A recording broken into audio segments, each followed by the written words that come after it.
At a family dinner, I sat at the table with my arm wrapped in a stiff cast, unable to lift a fork or even feed myself, so I quietly went hungry while everyone else ate. The room felt heavy with silence until my daughter casually remarked that her husband had put me in my place, and my son-in-law laughed proudly, saying he had shown me who really ran the house. I didn't argue or react. I simply smiled and stayed quiet. Just 10 minutes later, the doorbell rang, and when my son-in-law went to answer it, the mood in the house shifted completely, revealing who truly held control. Before we continue, friends, I ask one small favor. If this story speaks to you, please like the video, subscribe to the channel, and tell me in the comments where you're listening from. It truly means a lot. The smell of roasted duck filled the dining room, rich and warm, something that should have felt comforting, but instead it reminded me how powerless I felt sitting at my own table. My plate remained empty, a fine old china dish my husband and I bought decades ago, while my arm rested heavily beside me, aching with every heartbeat. The injury pulsed beneath the cast, a constant reminder of how quickly respect had been taken from me, even as laughter and conversation continued around the table as if nothing was wrong. Tavarius sat in my husband's old chair, the tall velvet-backed seat that once held dignity, his suit jacket unbuttoned and his face already slick from heat and liquor, eating with crude hunger as he hacked at the duck and shoved large pieces into his mouth, grease shining on his chin as he wiped it away with his hand. Around the table sat his guests, 2 men and a woman from City Hall, silent, stiff, and afraid, keeping their eyes on their plates as if not to notice me, a gray-haired woman with a straight spine and a broken arm, sitting without a single bite of food. They saw me, but Tavarius was their boss, a small tyrant whose signature decided their bonuses and vacations, and fear kept them quiet. I tried moving my free fingers, but the heavy platter in the center of the table was out of reach, and asking would have meant begging. One young man finally spoke, suggesting softly that someone serve me, but Tavarius shut him down with a laugh and another pour of expensive cognac, mocking that I was fasting for my health, his glassy eyes fixed on me with no remorse, only satisfaction. My daughter, seated beside him in a pale dress that made her look smaller than she was, avoided my eyes and murmured that I had brought it on myself, while Tavarius entertained the guests with jokes about my age, my unsteady legs, and the fall that broke my arm, telling the story like a punchline, enjoying every second of what he thought was my defeat. That he laughed, and the guests answered with stiff, practiced smiles, the kind people wear when they are afraid. I looked at my daughter, and for the first time in decades my mind searched for something it could not locate. For 30 years I had operated on human brains. I knew where memory lived, where speech slept, where fear coiled itself tight. Yet I could not remember the moment I lost her, the moment she became this pale echo of her husband's cruelty. It was an accident, Havishah said at last, meeting my eyes, fear floating there, not for me but for herself. A necessary lesson. Mama, you have to learn to listen to the head of the family. You don't give orders anymore. Hunger clenched my stomach hard enough to make me dizzy. I hadn't eaten in almost a full day, not since Tavarius slammed me into the hallway wall demanding the condo deed. Pain pulsed in my broken arm, matching the steady tick-tock of the grandfather clock in the corner. My father's clock, precise, unforgiving. Tavarius lifted his glass. To discipline, he announced, lecturing the room about order and hierarchy, about who paid the bills and who lived on charity, swallowing the cognac and stabbing a mushroom like punctuation.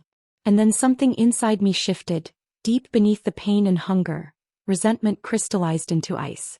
The same calm that used to settle over me in the operating room when the anesthesiologist said, "Patient is ready." Emotions are noise. Anger causes tremors. I needed steady hands even now. I didn't cry. Tears are for people who hope. I looked at the clock. 7:59 p.m. Silence thickened the room as Tavarius chewed, convinced he had broken more than my bone. I straightened my back despite the pain and breathed in. Tavarius. My voice was quiet, precise, and it cut the air cleanly. He froze, fork hovering. Even Havishah stilled. "What do you want?" he muttered. "You're sitting in my husband's chair," I said calmly, staring at the back of his head. "And by my calculation you have exactly 1 minute left to enjoy it." He turned slowly, lips curling into a sneer. "You threatening me, old hag? Gonna hit me with your cast?" His laughter exploded, rough and barking, echoing off the ceiling as he mocked the countdown aloud. 59, 58. Utterly certain he was untouchable that I said nothing and simply watched the second hand shake as it crept toward the top of the clock, because I knew something he didn't, that everything I had already put into motion was working with the same quiet precision. Tavarius mistook the silence in that apartment for weakness, but it wasn't surrender at all. It was a countdown. When the hand finally reached the 12, a sharp pulse of pain shot through my arm and pulled me back exactly 1 day earlier. That night, the apartment hadn't smelled of food or warmth, only fear and spilled liquor as Tavarius paced like a cornered animal, sweating, restless, desperate for money he said he owed. I stood in my bedroom doorway and told him calmly that this apartment was my husband's and would never be sold to solve his problems. And in that moment I realized I was no longer dealing with reason but panic. He rushed at me without thinking, his fear turning reckless, and the impact sent me crashing back into the doorframe, my arm taking the blow as I tried to protect myself. The pain was immediate and overwhelming, stealing my breath as I slid to the floor, holding my wrist close. Havishis stood there and saw everything, yet instead of helping she begged me to give in and sign as if obedience would fix it all. Tavarius hovered above me, breathing hard, blaming me for what happened, then cut off the phones and warned me to stay quiet until the next day when a notary would come. Lying there on the floor, hurt and alone, I understood clearly that what he thought was control was actually his last move. And that realization was the moment the clock truly started ticking. He warned me that he would tell everyone I was confused and dangerous, bragging that he had connections everywhere, then slammed the bedroom door and locked it, leaving me alone on the floor in the dark with pain burning through my arm. But for all his schemes, Tavarius only understood small power games, not people like me or the life I lived before he decided I was useless. I am a doctor, and panic is something you learn to silence no matter how bad things feel. Pushing through the pain that blurred my vision, I dragged myself to the old wardrobe and reached for a worn leather bag I had kept for years, my emergency kit. Inside were simple things that still mattered: a pain injection, a syringe, and an old prepaid phone I charged out of habit. After steadying myself, I made the call, knowing local help would fail me because some ties run too deep.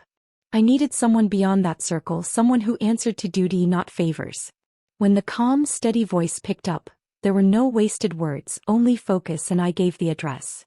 Moments later, a sharp, insistent doorbell cut through the house, stronger than any normal ring, rattling the cabinet glass and breaking the silence.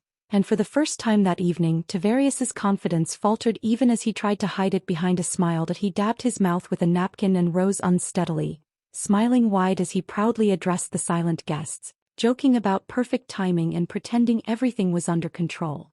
Looking down at me, his eyes sparkled with confidence as he explained that the visitor was a notary, called for exactly 8 o'clock to handle a quick signature, nothing more than routine family paperwork before the dinner continued.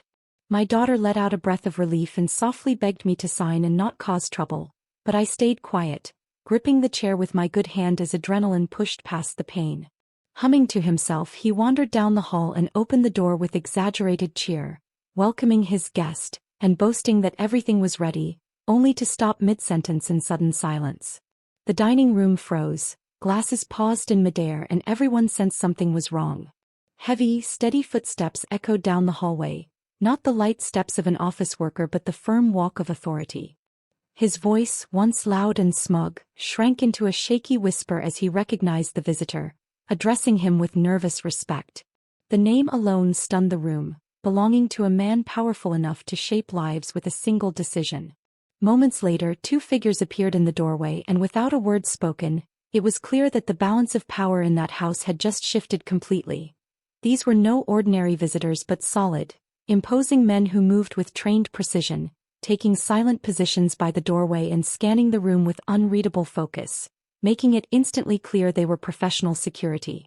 Tavarius stumbled backward, pale and shaking, nervously urging everyone to stand as he fussed and stammered, announcing the arrival of the governor as if saying the title might save him. Then Cassius Thorne entered, older now, his hair silver and his face marked by years of duty, yet his sharp, steady eyes were exactly the same, calm and penetrating, set beneath a perfectly tailored dark suit that carried the weight of authority. What stood out most was the small bouquet of blue flowers he held with surprising care, a quiet contrast to his powerful presence. Tavarius tried to introduce himself, reaching out with a trembling hand, but the governor passed him without pause, as though he didn't exist at all. His attention never wavered as he approached me, ignoring the frozen guests and my terrified daughter, stopping only when he reached my chair. His gaze moved slowly from the crowded table to my untouched plate, then down to my injured arm, and the change in his face was unmistakable as calm turned into controlled fury. The ticking clock filled the silence before he did the unthinkable, lowering himself to one knee beside me, setting the flowers near my plate and gently covering my hand with his. In that moment the room disappeared for him, and in a voice softened by concern he spoke to me alone, quietly reminding me of what I had told him, that I had simply fallen. In that quiet tone, there was more weight than any raised voice could ever carry, and everyone in the room felt it instantly. Cassius slowly stood up without waiting for my reply, because he could already see the truth in my shaking hands, my pale face, and the hunger I couldn't hide. He turned toward the table and moved with calm certainty, stopping at the high-backed chair where my son-in-law had been sitting moments earlier, resting his hand on it and waiting without saying a word. Tavarius backed away in panic, giving up the seat so quickly he nearly collided with my daughter, his confidence vanishing as fear took over. The governor sat down as if the chair had always belonged to him, smoothed a napkin across his lap, and quietly pushed aside the dirty utensils with clear disapproval. A clean set appeared at once, and the silence in the room grew heavier as the guests shrank into themselves, knowing they were watching something serious unfold. He pulled the platter closer, sliced the duck carefully into small, neat pieces with steady hands, and prepared it with patience and care, not rushing or showing off. When he finally turned to me, there was no pity in his eyes, only deep respect as he gently offered me the first bite. Any embarrassment faded in that moment, replaced by warmth and relief as I accepted the food, feeling my strength slowly return. He waited until my hunger eased before setting the fork down, and then, without even looking back at the others, he spoke a single word into the room, firm and final, like a judgment no one dared challenge.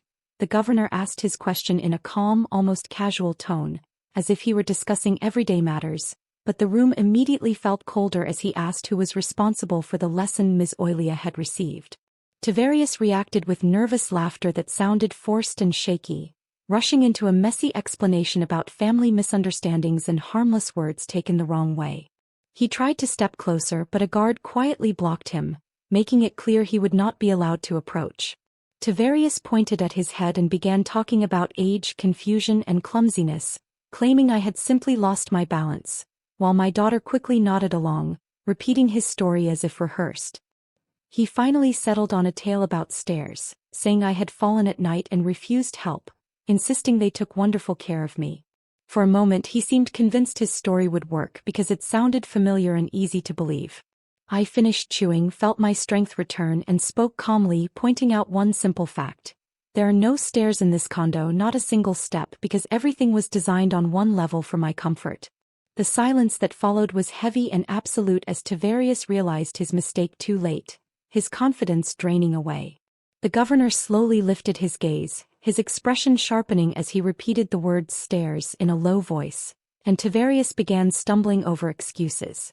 Without raising his voice, the governor stepped closer, towering over him, and explained that lying in situations like this carries serious consequences, letting the meaning sink in before saying another word. The governor lowered his voice until it became almost a whisper, yet it carried enough weight to chill everyone in the room as he said that lying to the woman who once saved his life was not just wrong, but deeply unforgivable to him. He turned away from my son-in-law without another glance and focused on me, then firmly asked my daughter to bring him my bag before anyone could interrupt again. She, startled at the sound of her name, hesitated, then hurried off and returned with my old, worn bag, her hands shaking as she passed it over. I calmly told the governor to check the inner pocket, explaining that what was inside would make the truth about my injury clear.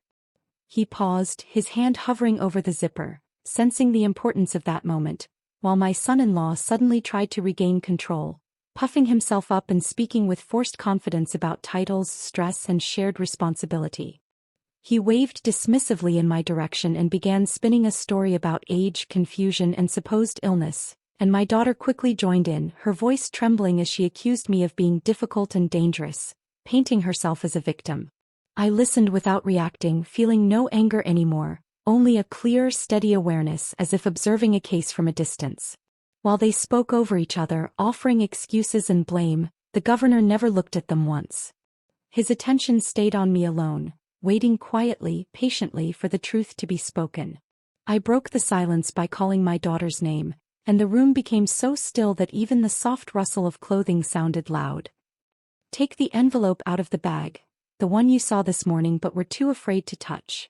Javisha froze, her hand suspended in midair. She cast a frightened glance at her husband, silently seeking support. But Tavarius was too busy trying to drill a hole in the floor with his stare. "Do what your mother says." Cassius's voice cracked like a whip, leaving no room for hesitation that he held the satchel out to her.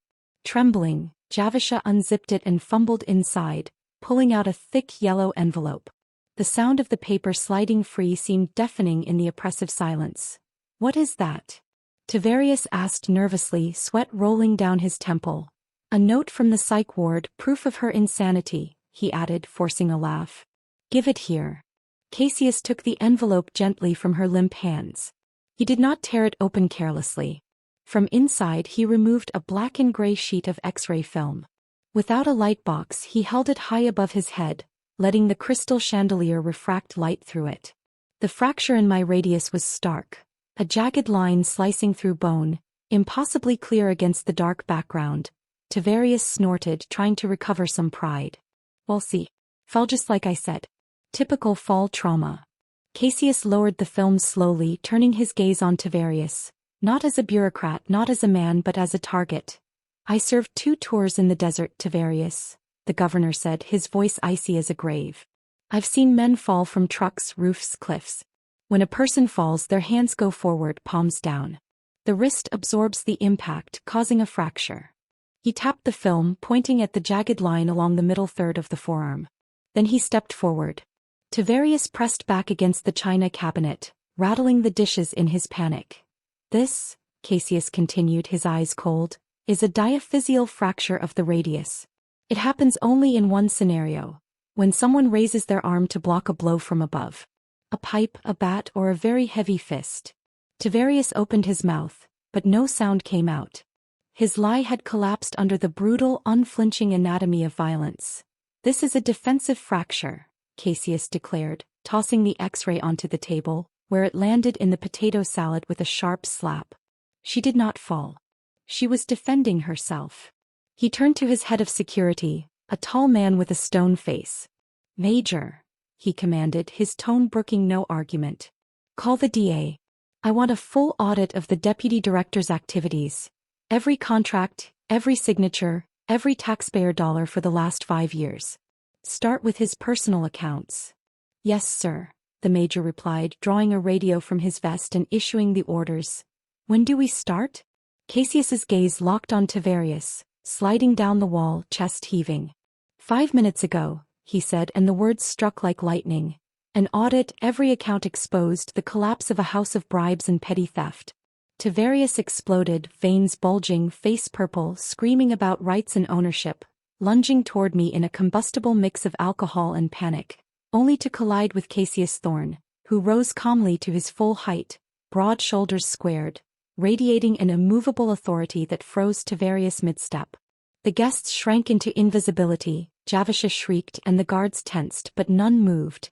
Cassius's eyes, cold as granite, held Tavarius like a condemned man before the executioner. "Sit," he said quietly, absolute, and Tavarius crumpled, tripping over a chair leg, collapsing onto the hardwood, grasping the edge of the tablecloth, fire extinguished, utterly powerless before the calm fury of the man who stood between him and me. A ringing silence took over the room, broken only by Tavarius's raspy breaths and Javisha's soft sobs. My heart steadied as I inhaled slowly, knowing the threat of physical violence had passed and now a different kind of reckoning was at hand, the reckoning of truth. "Your house?" I asked, quiet but louder than any scream. Tavarius lifted a cloudy gaze, clinging to his illusions. "Yeah, mine by law. Javisha's the sole heir. As soon as you're gone, it'll all be ours. I already talked to the realtors. I need that money." I didn't look at him. I looked at Cassius. "Pass me the red folder, the one from the archives." Cassius nodded, receiving a thin cardboard folder with the city seal from his aide and placing it before me on the table next to my empty glass. With my left hand I opened it to reveal a single document, yellowed with age but strong as steel. I turned it toward Tavarius. You broke my arm demanding I sign a deed. You threatened me. You humiliated me. You starved me for this apartment. You screamed you'd sell it to cover your debts. But you made one mistake typical of an amateur. You never checked the property registry. You assumed I was just a senile old woman. He craned his neck, straining to read the letters. What is that? He asked. I smiled faintly. A deed of gift, dated 2014, 10 years ago, to Various. I donated this condo to the City Hospital Board in memory of my husband and my career. The contract has only one clause. The right of lifetime residency for me, Ms. Oilia Vance. Javisha stopped crying, eyes wide, whispering in astonishment. Mama, you gave the condo to the hospital? Yes, I answered, not taking my eyes off Tavarius's pale, crumpled face. This apartment does not belong to me, it does not belong to Javisha, and most certainly it never belonged to you. I watched as the meaning of my words sank in, as his last hope for salvation from creditors crumbled. He hadn't just committed a crime, he had committed a pointless crime. You beat me for a piece of paper worth nothing, I finished, closing the folder. You were fighting for a ghost. There is nothing here for you except your debts. Tavarius made a sound like a beaten dog, whimpering, covering his face with his hands, rocking side to side on the hardwood floor of my dining room. He realized he hadn't lost tonight. He lost 10 years ago when he decided I was just a resource to exploit. The moan that escaped him sounded not human, but like a snapped string, the collapse of a bridge support. His eyes stared at the red folder as if it were radioactive.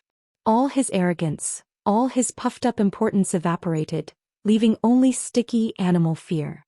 He slid completely onto the floor, a shapeless heap of expensive fabric and sweat, crawling on all fours to clutch the legs of my chair.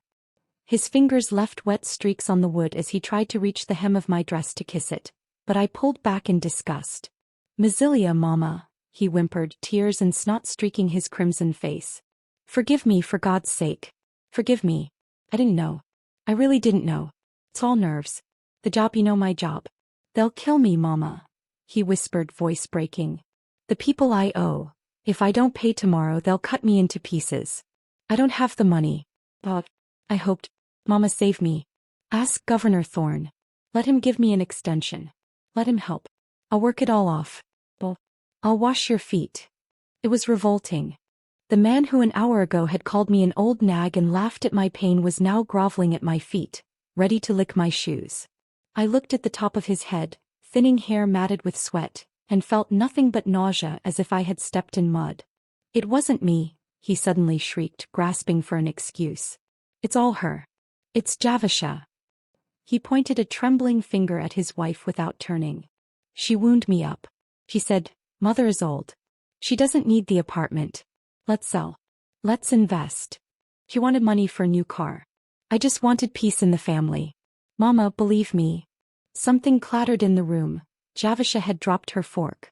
I shifted my gaze to my daughter, pale as a sheet, hands pressed to her chest. But seeing her husband's words, seeing the sinking ship try to drag her down with him, her fear transformed into the fury of a cornered rat. She leapt from her chair, knocking it over, screaming, What are you saying, you animal? How dare you? You forced me. She stumbled toward me, shoving through the air like a swimmer, fell to her knees beside Tavarius and grabbed my good hand, her palms cold and clammy. Mama, don't listen to him, she babbled. He's a monster, a tyrant. I was afraid of him. He hit not just you. He threatened me. I wanted to call 911. Mama, I swear. I cried all night. I wanted to help you, but he said he'd kill us both. I'm your daughter, Mama, your baby girl. I love you. Save me from him. Tell Governor Thorne I'm a victim. I looked at both of them, two creatures crawling at my feet. One a stranger who wanted money, the other the child I carried under my heart, nursed, kissed, scraped knees when she was little. How had this happened? At what moment did my baby girl, my little hobby, become this?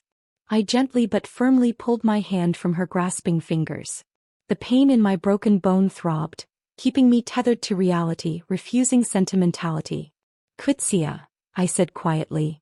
She froze, hope bright in her eyes, waiting for forgiveness, expecting the mother's heart to waver. You are lying, I said. Incomprehension flashed across her face. Mama, you didn't want to call the doctor, Javisha began, but I interrupted her, my voice harder than a scalpel cutting flesh. I remembered every detail of that night.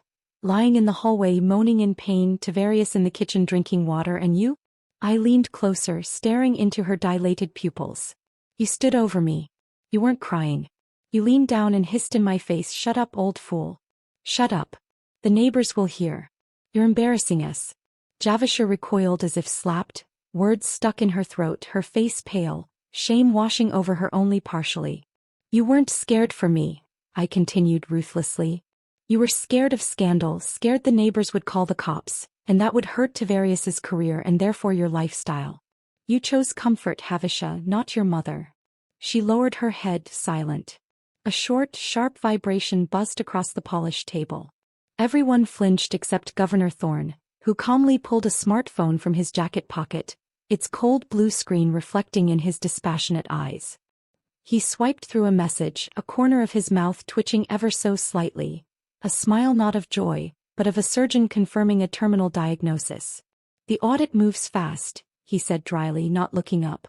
Digital footprints are harder to wash off than blood. He placed the phone on the table, eyes on Tavarius, who went quiet, sensing the end. Turns out, Tavarius, your debt problems are just the tip of the iceberg. My people checked not just your accounts, they checked the properties under your management, including the basement of this very building, a historical landmark. Tavarius stopped breathing, eyes wide. The basement terrified him more than my broken arm. Interesting case, Thorne continued, tapping a finger on the table. On paper it's a janitorial storage unit, but my guys report crates of confiscated goods, counterfeit luxury bags, untaxed cigarettes, stolen merchandise. Enough to open a small illegal market. You didn't just beat a retired surgeon. You turned the home of the woman who saved my life into a trap house. Cassius raised his eyes to the head of security. Major. The officer nodded. No extra instructions were needed. 2 guards stepped forward, moving in perfect synchrony like parts of a single machine. Tavarius didn't even have time to scream before strong hands in black gloves jerked him up from his knees. He twisted, struggled, and squealed, joints popping under the professional, unyielding cuffing. No, Governor Thorne, we can work this out. I'll give up the suppliers, he cried, but the governor, calm and quiet, turned to the window. The guards dragged Tavarius toward the exit, his feet scuffing the hardwood, rugs bunching beneath them, his threats and screams fading into nothing. The same door he had thrown open minutes ago with pride now swallowed him like the criminal he was. And before his suit even cleared it, a final slam of the heavy oak echoed like a gavel. Silence returned to the apartment, broken only by the ticking of the clock and Javisha's heavy breathing as she remained on the floor, staring at the empty space her comfortable life had occupied. Javisha, the governor's voice cut through the stillness. She flinched, hugging her knees, eyes fixed on the ruin of her illusions. You can't stay here tonight, Cassius stated plainly, like a doctor issuing a quarantine order. A criminal case has been opened against your husband. You are a witness, and given your silent consent to the basement operation, investigators will have questions for you.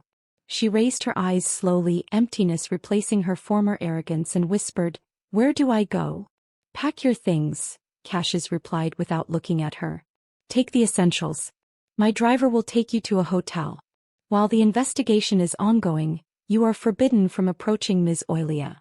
Javisha said nothing, argued nothing. She rose from the floor, painfully straightening stiff legs, and stumbled toward her room, the weight of her new reality pressing down on her.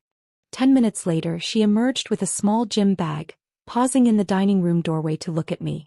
Her lips trembled, perhaps wanting to say goodbye or to cast blame, but she remained silent, and so did I. Sometimes an incision must stay open for the wound to clean itself. The front door clicked shut quietly, and the apartment sank into a different kind of silence. Not the oppressive, sticky quiet of the past years, but a clean, cool hush, like an operating room after a successful, grueling surgery when the lights dim and the patient is wheeled away. Life is saved, the worst is over. Cassius' aides moved efficiently, clearing dirty plates, remnants of the ravaged duck, spilled wine, and opening windows wide to let in fresh night air, blowing out the staleness of liquor and Tavarius's cheap cologne. Alone now, it was just me and the man I had once saved, a silver-haired governor carrying the weight of the state on his shoulders. We sat at a clean table, only 2 cups of steaming fine china and a saucer with thinly sliced lemon between us.